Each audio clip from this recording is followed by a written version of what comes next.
April 18th, 1775, a young boy who works in a stable in Boston overhears some British officers talking about there will be hell to pay tomorrow.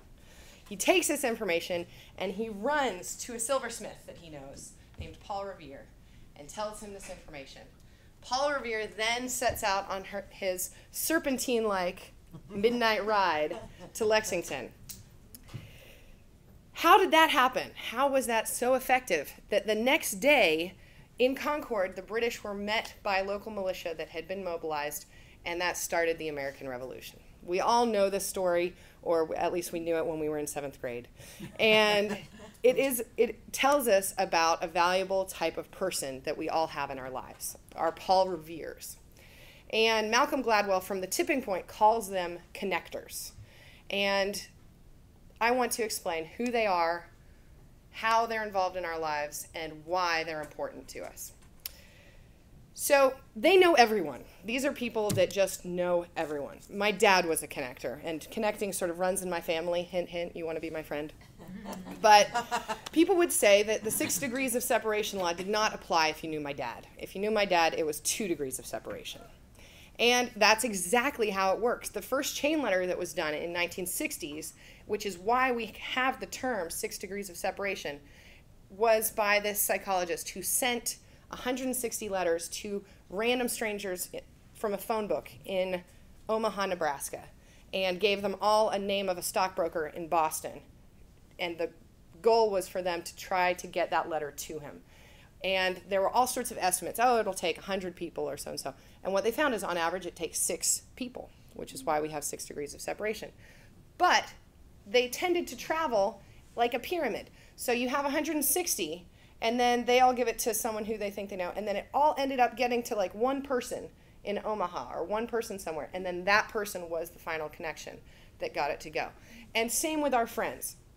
If they're involved in many different social circles, you typically, if we look at 40 friends that we have, if you wrote down a list, and I challenge you to do this later, write down 40 people you consider to be close friends, and then try to trace back how you met that person. And it might be, you know, you met that person through so-and-so, through so-and-so, through so-and-so, through Matt. And then you met this person because he was roommates with Matt. And then you met this person, and it all tends to link to very few people in your life.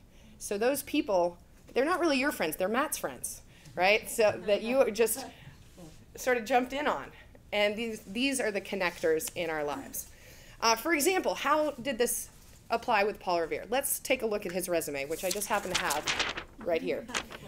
He served on a committee that arranged the first Boston streetlights in 1774. He was appointed clerk for regulating the Boston market. He was a health officer for Boston after the Revolution. He was chosen as the coroner of Suffolk County. He helped found the Massachusetts Mutual Fire Insurance Company. He organized the Massachusetts Charitable Mechanic Association and was elected its first president. And he was chosen as foreman of the jury for a murder trial, not to mention that he was a silversmith. His feet were in like a million different social circles. He knew everyone. No wonder his ride was so effective. He knew all the bigwigs in town and all the way to Lexington. He knew which houses to go to that would have the most impact on mobilizing the local militia to fight off the British. So connectors have this uncanny genius for being at the center of events. So if you think of all the events going on, there are key people involved in those. And a lot of times, the reason that they're there is because they have this type of personality. So that is one of the ways how they become connectors, is that they are just involved in so many different worlds. They're not just visiting with people who they do activities with. They talk to people on the bus, and not just talk to them. They get their information and then send them birthday cards. Okay, so these are the people that if you look at Christmas, who gives you cards, probably they are connectors. If you get birthday cards from your 5th grade teacher, she's a connector, right? These people are happy to be acquaintances. They don't need to see you every week. They're happy to see you once a year. And it's not awkward. It's just sit down, chat, oh, that was lovely, okay, bye. You know, and they have developed and cultivated the acquaintance as a form of friendship. Okay, now why are these people important? Well, in case you ever need to mobilize militia. That's one.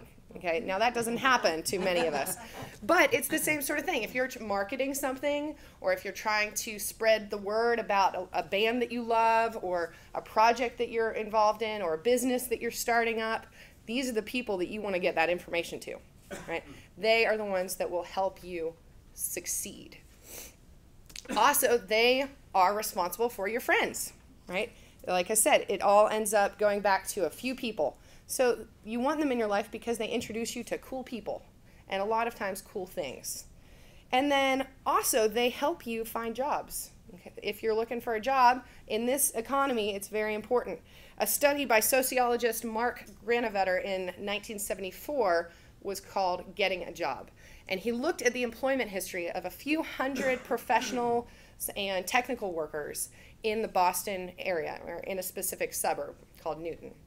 And what he found is that 56% found work through some form of personal connection. 16.7% of these saw that connection as a good friend, or saw them often.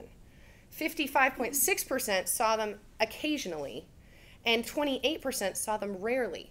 We don't get jobs through our best friends. We get jobs through our acquaintances.